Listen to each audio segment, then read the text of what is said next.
Good evening. My name is Raja, and my topic for the presentation is cryptography. So, cryptography, as a simple tagline, is like a hiding in plain sight. So, let's get to the contents. So, what are we going to learn today? What is cryptography? Why do we use it? How do we use it? Types of ciphers and types of cryptography. Some common examples and common attacks on the cryptography, and conclusion, which is basically thank you. So, yeah, what is cryptography? Cryptography is a method of protecting information and communication through use of algorithms. So basically, you are protecting your information and communication stream. So, as in, there's a text file, so you're protecting it using cryptography, or you're talking to someone, so you're protecting that communication through cryptography. That is use of algorithms. So basically, as in, these letters are actually two different parts. Crypt means hidden and graphy means writing, as there are different types of graphy, geography, etc. So why do we use cryptography? There are four main reasons. Authentication. Basically, it's like proving that I'm authenticated to see the files in a way, as there's an encrypted file. So if you use your ID and password, the encrypted file will turn into normal. So it shows that you are authenticated to see the file. So you are authorized and authenticated. So privacy and confidentiality. Using cryptography, if someone steals your file also, it won't be much of an issue because he can't make use of it. It will be completely confusing and utter gibberish. Integrity. In cryptography, there are certain methods which will ensure that the file has not been changed. The file has a hash, which we'll see further, which will make sure that the file, the source has sent to you, is the same as the destination has received. And non-repetition is an interesting part, where it will prove that the sender has only sent the file, not someone else, and he can't deny the fact that he has sent the file. Okay. Yeah. So basically, how do we use cryptography? Cryptography has two important things: encryption and decryption. So encryption is simply converting plain text to ciphertext uh, using algorithms. I'll talk about them later. So yeah, as we can see, hello, I am crypto. The plain text is hello, I am crypto, and the ciphertext is some gibberish. A normal person cannot make a use of it. An attacker, if he's smart enough, he can make use of it. It's a simple ROT13 algorithm, where each letter is pushed 13 letters forward. So H plus 13 is U, E plus 13 is R, so and so forth. And decryption is just reverse of this. So you take the ciphertext and you use the reverse algorithm of the used algorithm, and you'll get the normal text.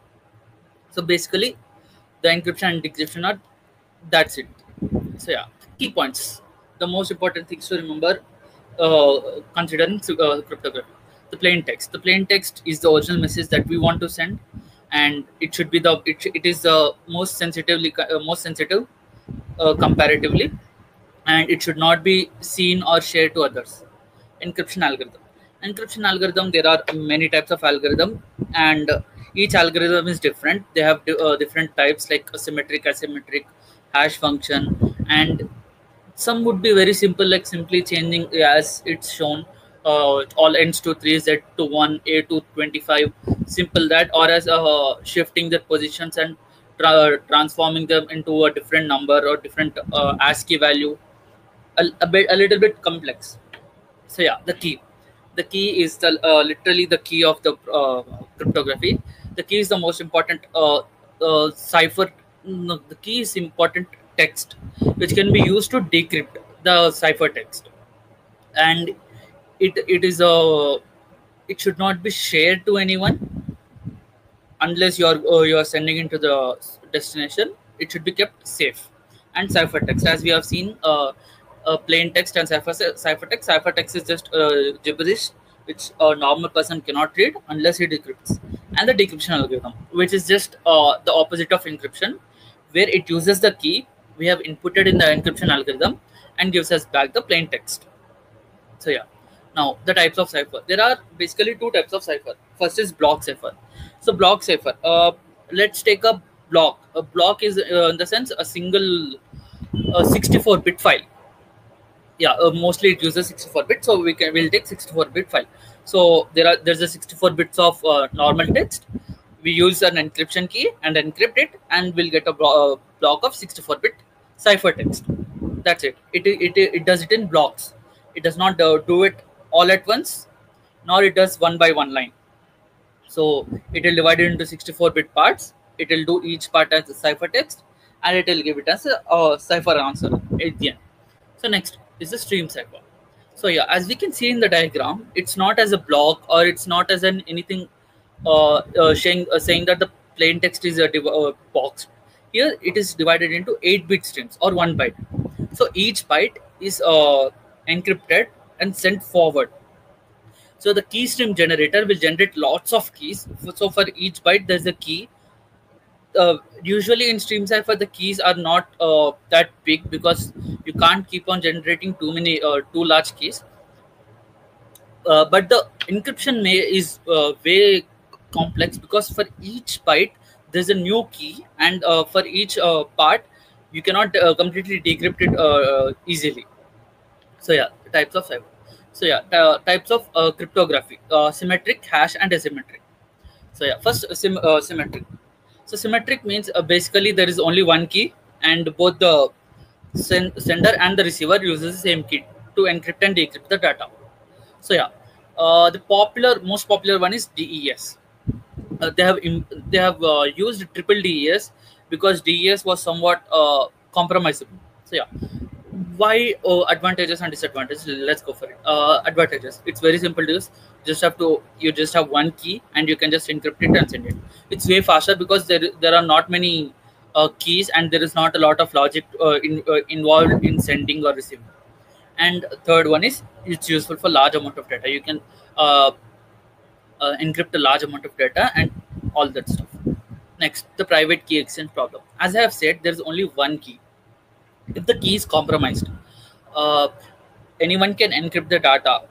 So the key should be shared privately. But how is the point?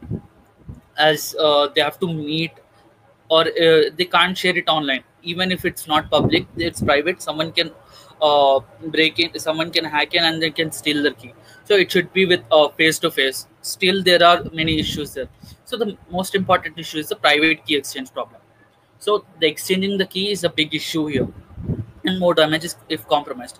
As because there's only one key, and both encryption and decryption are done using the same key, so anyone can encrypt a message, a fake message or a wrong message, and send that to the sender, or anyone can receive the incoming messages and decrypt them.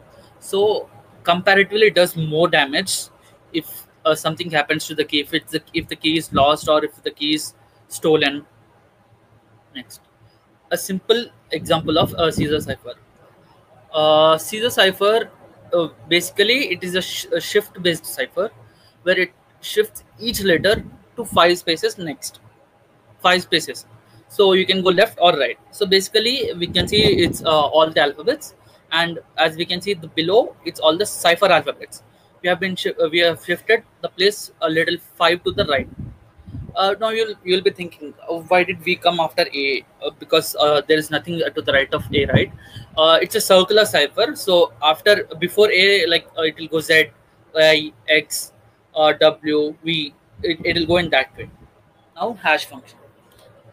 Hash function. There's something called as a hashing technique, where you use a table and you use hash function. There's a fixed value. So no matter the amount of input you give, or under like from 0 to 64-bit, no matter how much you give, it will always give it will the output will always be a 64-bit. So yeah, basically there is no usage of key, and it's completely non reverse engineer non reverse engineerable. I'll tell you how. So yeah, the basic advantages: computationally efficient, deterministic, because you can determine this is the way it has happened. Pre-merge resistant, because no one can change anything. If they change, the hash will completely change. Collision resistant, because it's a mathematical function technique. It's impossible to have two different answers or two same answers for two different values. For example, if we are using A and if we are using again A, we'll get the same answer each time. If you are using B and if you are using A, you won't get the same answer for at any time at all. And it's impossible to reverse engineer because there is no logic to be involved, or the logic is impossible to reverse engineer. I'll give you an example. So yeah, this is SHA-256. It's a very famous hash function. So basically, this hello, one second. Oh yes, hello. My name is A. That's the plain text. So yeah, as we can see, it's not 64 bits. I mean, it's not 64 digits. It's just I guess some 10-12 digits. But the output we get is around 64 bits. As I've divided it into 8 parts. 1, 2, 3, 4, 5, 6, 7, 8. So yeah, each part is 8 bits and the total is 64 bits. Okay, sorry. You can see the digest is a combination of letters and numbers. So yeah, even no matter what the input is, or below the input size of 64, you'll always get a 64-bit output. But if you change a little alphabet, if you change the A to B, you can see the outcome is completely changed. Not even the first letter or any letter is similar. So yeah, I mean, if you can change one by one letter, you can't reverse engineer of how this happened, how that happened, how the change is occurring. Yeah, so this is one of the simple GitHub link where you can use SHA-256. Now, asymmetric cryptography. As we have seen in symmetric cryptography, the main issue was the private key issue. They can't send it on the online. They have to meet it. There are also many issues, and etc. Here, there are two different type of keys. Both the sender and the receiver have a private key, and there's a public key which they use for encryption. So as we can see here, a public key is used for encryption and a private key is used for decryption. Both the keys are completely different, and only the public key, even if the public key is known by everyone, the intended receiver can only decode it. So the public key is known by everyone. Only the private key can decrypt it. So if you have the private key, then you are the intended user. So yeah, there's a little issue here. Advantages: message authentication. So if there are a bunch of people and you want to send a message to someone particular, you can decrypt it with your you can encrypt it with your public key and you can send it there. Only they can decrypt it with the private key, because the public and private key are pairs. So only the public key, only encrypted with public key 1, can decrypt it with the private key 1. So you'll know that only if someone can read the message, yeah, he is the one who's supposed to get the message. And tampering detection detects, not authenticated. Oh, sorry, tampering detects. So if someone is tampering with the data, it can be easily detected, because the one person and any other person who does not have a private key or who is not an intended viewer cannot, if he even makes some changes, no, he cannot see it clearly. Third is non-repetition. Non-repetition means the sender cannot disagree that he has not sent the message. So sender has to agree, because he himself has used the public key for the encryption and send the data. Yeah. So the disadvantages: it is slow, because because there are too many different keys and too many logics involved. It's a little bit slow, and public keys are not and the second one is the public keys are not authenticated.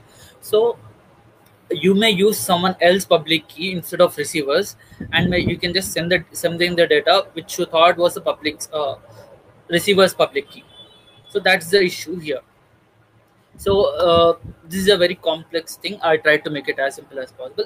This is a Diffie-Hellman key exchange. So here they are exchanging keys. uh, so Alice and Bob, there are two people. Just let's think of two people, and they chose the prime number 941 and the primitive root 627. So yeah, they just chose them randomly from a list of all the prime numbers and primitive roots, and you can take even 3 if you want, 7 if you want. There is a list of primitive roots also. These both don't have any connection in with them. This is a different part and this is a different part. So Alice uses a secret key.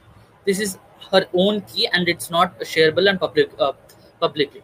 So yeah, what she does is, uh, let's ignore this part. So 627, the primitive root, and into 347, her private key, modded by 941. Mod is in the sense you will get the remainder when you divide it with 941. Similarly, Bob also chooses a secret key. His secret key is 781. So ignore the 691 for now.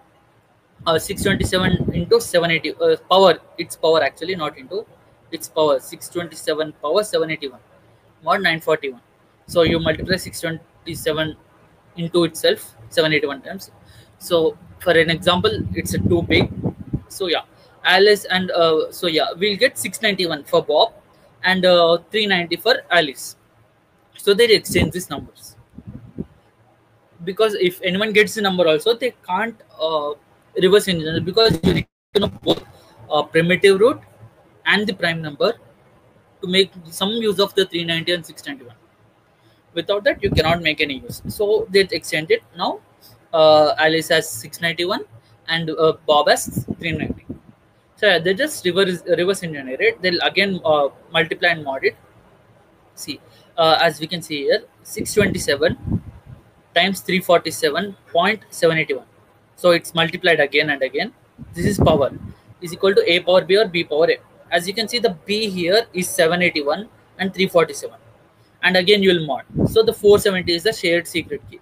You can use this method to share a secret key. As we have seen in the symmetric key cryptography, the issue was the private key issue. You can use this method to share the secret key.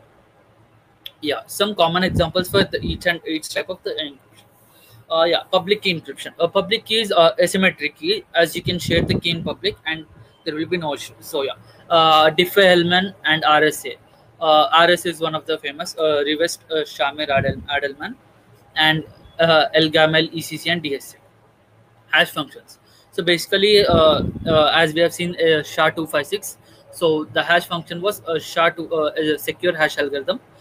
There are lots of hash functions. So there are more than 256. Okay, so some examples are 2 and 3, and the race, integrity, primitive evaluation, message digest, that's a big one. Message digest algorithm 5, MD5. This is one of the most commonly used one, and Blade 2. So yeah, secret key encryptions. As I've said, that we used triple DES and AES because DES was somewhat compromisable, or it was somewhat easy to hack into or crack into. So we are using triple DES, and even that was possible to be cracked. So we are using AES and the Blowfish, which was a primitive version of an encryption standard, and its successor Twofish. Both were made by Bruce Shiner. Yeah. So now the common attacks that can happen on the cryptography. So brute force. If you use simple ciphers like Caesar cipher or ROT13, it sometimes you can just see and identify what the algorithm is used, what the key is used, or sometimes they can just keep on trying, and eventually they can get stuck, and they can get the cipher text, normal text time. Yeah, man in the middle attack. So as we have seen already the man in the middle attack. So if we'll take a person Eve, and if the Eve can somehow manage to get in between Alice and Bob and make a public and private key contract with each other. So as I have said here, once again I like to go back. Yeah, public is not authenticated. So MIM, man in the middle attack, is completely based on that part. So if Alice is thinking here Bob is sending the data, she has no surety that the public key was Bob's. So Eve can just put her public key there instead of Bob's, and Alice will thinking that yeah, Bob is sending the data because it was Bob's public key. Bob is receiving the data, but the data is received by Eve. So Eve can completely receive and send the data. She can completely change and she can completely read the data. As in a successful MITM attack, Eve can decrypt the intercepted message, read and possibly modified it, and then pass it to Bob, because she has both the private and public keys, and the sender and receiver are sending the data to her instead of the intended viewer. So relay attack. Let's assume that Alice and Bob have started and ended their conversation. So someone like Eve can completely record the conversation. I mean, even in the ciphertext, and she can send part by part and wait for the Bob's response. If suddenly Bob replies, then you can see that she has used the correct part of the cipher, which contained the key. If the Bob doesn't implement relay attacks, Eve can just attack, make a connection with the Bob and can receive data and share data. Power analysis attack. Uh, power. It's a simple. It's a more statistical attack where you check the power usage while the cryptography is while the cipher is running to see how what kind of cipher are used, how long the key was. It's a very hit and miss attack. It's not a real strong attack.